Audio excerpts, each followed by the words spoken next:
Let me ask you a question that I may have asked you before. I don't know, but I want to bring it back to mind. Ma'am, I do you something wrong, and I really violate your expectations, and it was really, really wrong.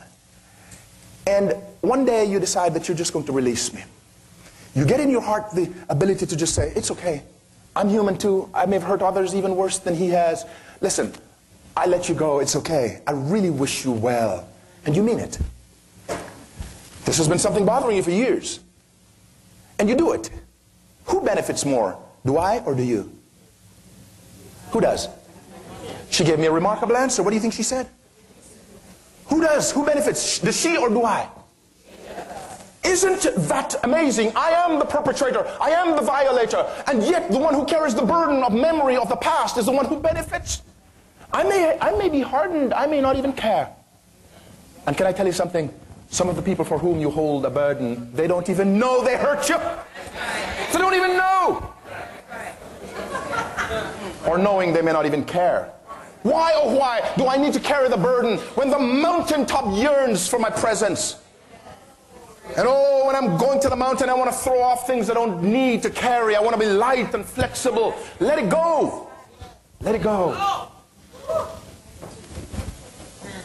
Now, some folks have already found a little freedom for something that's been there for 35 years. When I was a little girl, somebody molested me. And I feel unworthy.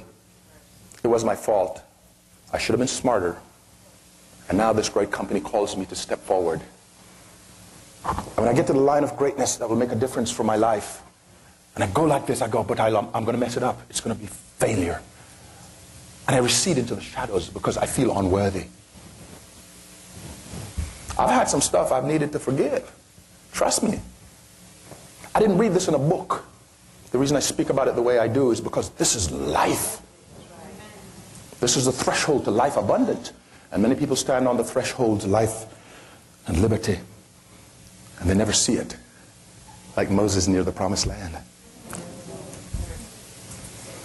I speak like this as though, you know, I went to college and studied all this stuff.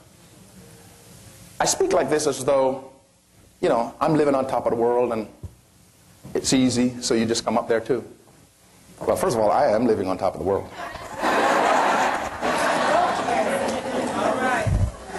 And second of all, you can come up there too. But third of all, it's not that easy. Not because the task is difficult, but because there are mental and spiritual barriers that hold us, shackle us, like that elephant. You see, the poor elephant was not held because the rope was too strong. Can you see that? The poor elephant was not held because the stakes were driven too deeply into the ground. The poor elephant was held because somebody had conditioned its mind to think a certain way, and therefore to be a certain way. So how do you think? Do you know that it determines how you be? That elephant could have picked up that tent and dragged all those puny humans across town, but it didn't. It stayed there. It stayed there with a little piece of rope. And those of us who are in bondage emotionally, we're worried about the bills tomorrow. We're worried about our children. We're worried about worrying.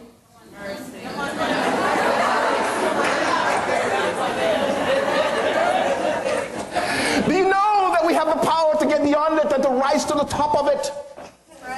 I'm not talking about being irresponsible and just doing any old thing that you want. No, no, no. I'm talking about an act of wisdom to be able to get yourself above it. First spiritually, then mentally, and then physically. I got it. So I didn't study in a book. Let me just tell you, you know this, but listen. There was a point at which my mother had left. Good woman. See, I let that go. Because you see, when I was in the womb, long before 9 months came up, somebody said to her, you should have an abortion. I'm ashamed of you. You're going to scandalize the family. 16 years old and pregnant. Mama ran away and had this little run. You like your mother? Do you like your mother? I like my mother. But after my mother had left, when I was 8 years old, and my mother had gotten on a plane and gone to a place called America, distant place that robbed me of parents. That was 8 years old. It was compounding the strife because 2 years earlier, when I was 6, my father had come. You know, being 16 years old, my mother, you would imagine that my father wasn't exactly, living there. And he'd come to the place where we lived and put his hand in his pocket and took out 50 cents and given it to me. And I was excited because I was going to buy candy. Then I looked and saw that he was really serious in his expression. And he did like this. Can you imagine your father? Yes, darling, I won't hurt you. Can you imagine your father? He gives you 50 cents and shakes your hand. I look up and he said, goodbye, son. And I've never, ever seen him again. There's some stuff I've had to forgive. You can't explain to a child why daddy isn't there and have it make total sense. You can't explain to a child why mommy isn't there and have it make total sense. And then I went to live with my uncle. You've heard about my uncle, some of you. He was a vegetarian. You heard about him? Yeah, my uncle, he grew long hair. And he was a vegetarian. And one day he gave me, because I was living with relatives here and there across the great island of Jamaica. And he gave me some dishes to wash. And I wasn't washing them fast enough or cleanly enough or whatever. And he came back. And I was in peril. And part of it was because he was a vegetarian. I don't know about y'all saying you're vegetarians. Do you know what vegetarians like at the ultimate? My uncle, for breakfast, had marijuana. For lunch, had marijuana. And for dinner, had marijuana. And if he chose to have dessert, he would have marijuana. Pure vegan.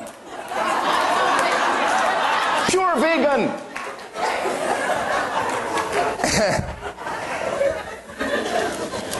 And that day, there was this little boy, susceptible, not sure of who he was, and wanting to belong somewhere. And when Uncle came and started to whip me with things that grow on trees, and punch me with adult knuckles, and kick me, and he beat me into the ground and stomped me, and kicked me till I wanted to fall into the earth. I remember, the only thing I remember of this was that I was there for about 4 hours in my own blood, watching it in the dirt. And I must have been 9, till my aunt came home and took me to an emergency room to save my life. I know what it's like. We had a kitchen. The kitchen was outdoor. And my aunt wanted me to cook something. She put something on the fire with stones and wood, and I needed to reach up on this thing and push the wood, and I pushed too much and it burned the kitchen down. I could have been in it. I escaped. I know what it's like to have something to forgive. I know what it's like to have my best friend violate my expectations and abuse me, not sexually, but emotionally, mentally. I know what it's like to have burdens when I go to bed at night and have to make the decision to let it go. And ladies and gentlemen, every time I let it go, I feel like I'm just moving freely.